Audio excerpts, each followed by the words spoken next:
got here 500 grams of potatoes that I've boiled whole in their skin. And the reason I boil them in their skin is because I want to stop them getting too wet. I want the potato to remain as dry as possible. So another way of doing that would be to bake them and then scoop out the insides. And it's best to do these while these are not hot, obviously, because you can't handle them, but while they're still warm, it's much easier to make the dough. Peeled all those potatoes, and then I'm just going over them to see that there aren't any little dark spots left. If you've got a potato ricer, that's brilliant. It's a way of getting the potato really finely mashed. If not, just a normal masher or even with a fork is absolutely fine. So I'm going to do mine directly onto my work surface. You don't have to, you can do yours into a bowl and make your dough in a bowl if you feel more comfortable doing that.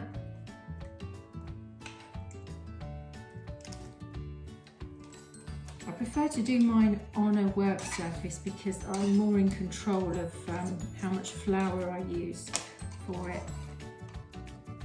So for this 500 grams of potatoes, they need to be floury potatoes, by the way, something like a Maris Piper or King Edward is good.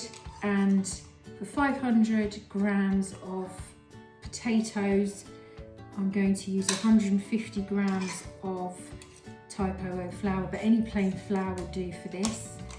So that's my potatoes. I'm going to add a little pinch of salt for flavour.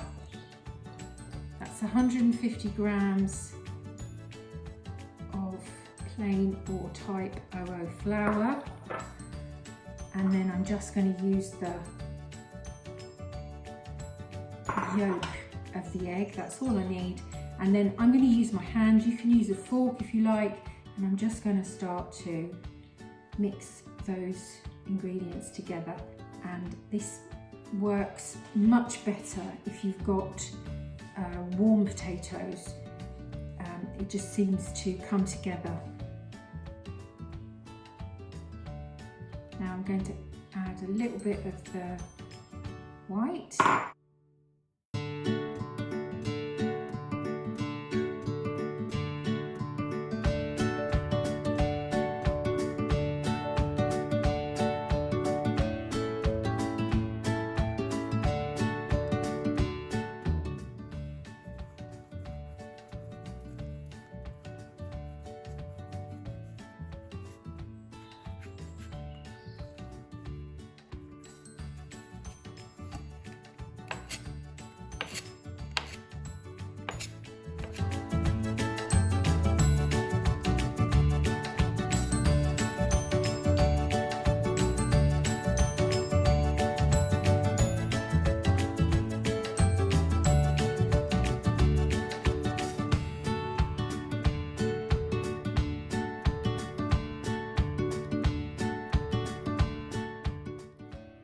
Here's my gnocchi. You can see that 500 grams of potatoes has made quite a lot.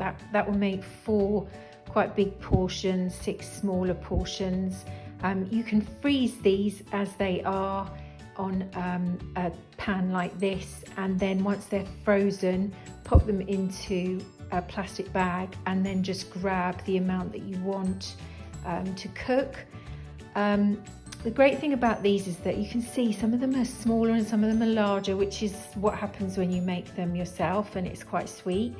And it works out fine because when you throw them into boiling salted water, they will rise to the top when they're done. So you just scoop out the ones that are done as they're cooked and pop them into your sauce.